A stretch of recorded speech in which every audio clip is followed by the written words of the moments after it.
Pertama, ini tidak hanya pandemi corona, tapi pandemi korupsi, ya. Dan masalah lobster ini kan tidak hanya saat ini, sebelumnya juga sudah dibicarakan.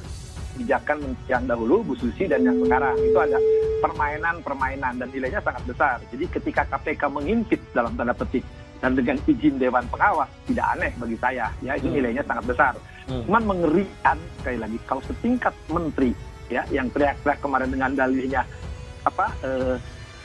bagaimana ekspor impor tentang lobster, ya, itu kan orang juga mencurigakan, apalagi di salah satu tabloid majalah tertentu itu dimuat kan, Tempo lah saya sebutkan kan, bagaimana permainan lobster itu terjadi, sehingga wajar kalau KPK menangkap. Cuman saya salut, semoga masyarakat sekarang menimbulkan kepercayaan kepada KPK, bahwa KPK juga sekarang ada kepercayaan dari masyarakat, ini harus dibuka seterang-terangnya. Dan ini kan tidak melibatkan yang bersangkutan, ternyata juga ada sekelilingnya kan, kalau yang berita hari ini yang begitu ramai dari tadi pagi, ya, ternyata penangkapan ini melibatkan pejabat, meningkatkan lingkungan kroninya. Saya pikir harus dibuka seterang-terangnya, tidak berhenti pada di sini, dan harus terang dibuka, karena jelas lobster ini tidak saat ini, sebelumnya.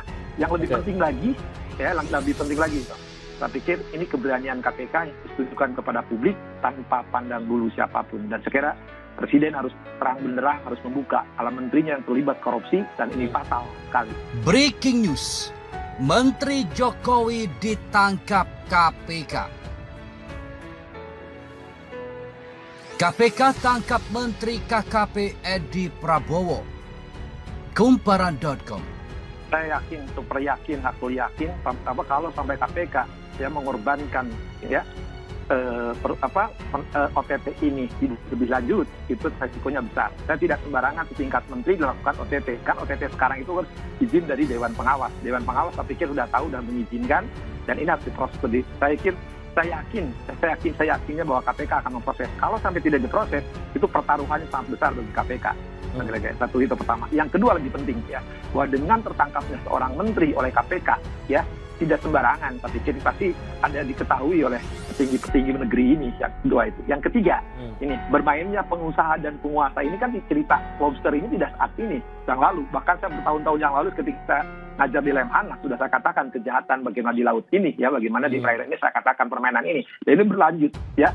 Berhenti itu ketika menterinya Susi, gitu kan. Nah, setelah Susi, nah ini permainan berulang lagi. Dan ini udah bahan gosip di kalangan mereka tuh udah saking tahu. Nah, mungkin sampai di KPK, ya, kata anak sekarang, kegap lah dia, gitu kan. Kalau kegap, saya pikir, saya yakinnya, ya, entah dari partai, entah dari penguasa, setidaknya sudah tahu lah bahwa ini akan tertangkap. Tidak sembarang, apalagi yang bersangkutan sedang di luar negeri kan. Ketika di luar negeri tunggu kedatangannya, dan ketika kedatangannya, ya, apa yang terjadi sebelumnya pejabat-pejabat petinggi di lingkungan kementerian sudah tertangkap kan, dan beberapa orang lainnya. Dan sudah tertangkap ini saya pikir KPK harus melanjutkan. Kalau KPK tidak melanjutkan, kepercayaan akan runtuh terhadap KPK.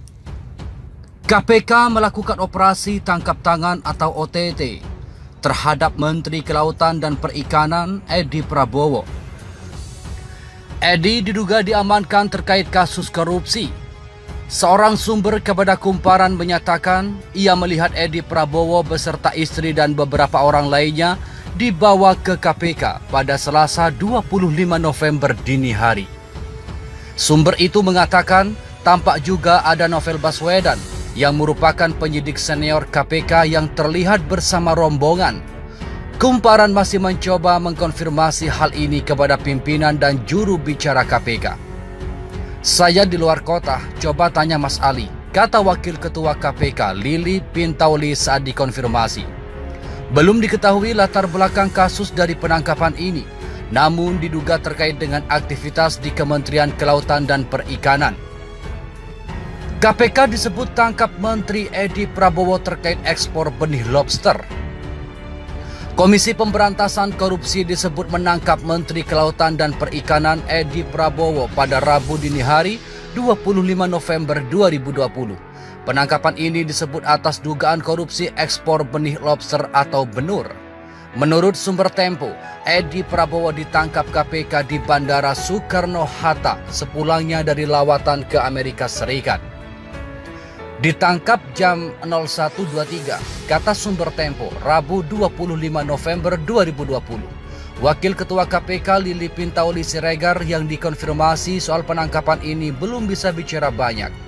Saya sedang di luar kota, nanti dicek, kata Lili. Majalah Tempo pernah menurunkan berita soal ekspor benur lobster pada Juli lalu. Di berita itu disebut, dalam kegiatan pembukaan ekspor benih lobster, KKP dilaporkan telah memberikan izin kepada 30 perusahaan yang terdiri atas 25 perseroan terbatas atau PT, 3 persekutuan komanditer alias CV, dan 2 perusahaan berbentuk usaha dagang atau UD. Penelusuran Tempo menemukan 25 perusahaan itu baru dibentuk dalam waktu 2-3 bulan ke belakang berdasarkan akta. Di samping itu, sejumlah kader partai diduga menjadi aktor di belakang perusahaan-perusahaan ini. Pada PT Roval Samudra Nusantara, misalnya tercantum nama Ahmad Bakhtiar Sebayang sebagai komisaris utama. Bakhtiar merupakan wakil Ketua Umum Tunas Indonesia Raya, Underbow Partai Gerakan Indonesia Raya atau Gerindra.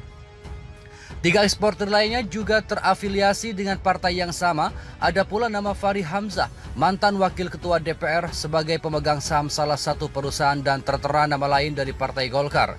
Muncul juga nama Buntaran, pegawai negeri sipil atau PNS yang dipecat pada era Menteri Susi Pujastuti. Dia terlibat perkara penyelundupan benih dan pencucian uang sehingga divonis 10 tahun penjara. Kementerian Kelautan dan Perikanan mengklarifikasi laporan majalah Tempo edisi 6-12 Juli 2020 yang menyinggung soal pemberian izin ekspor benih lobster alias benur kepada perusahaan-perusahaan yang diduga terafiliasi dengan kader partai politik. Dalam keterangannya, tim Biro Humas dan Kerjasama Luar Negeri KKP mengatakan penerbitan izin itu dilakukan oleh tim yang dibentuk kementerian. Tim tersebut melakukan pengawalan proses penilaian kelayakan sebuah badan usaha menjadi pembudidaya lobster dan calon eksportir BBL atau benur sesuai dengan kriteria dan mekanisme yang disusun yang tertuang dalam juknis atau petunjuk teknis. Tutur tim melalui keterangan tertulisnya Senin petang 6 Juli 2020. Terima kasih telah kunjungi channel ini. Kami hanyalah sebatas menginformasikan, Andalah yang memutuskan.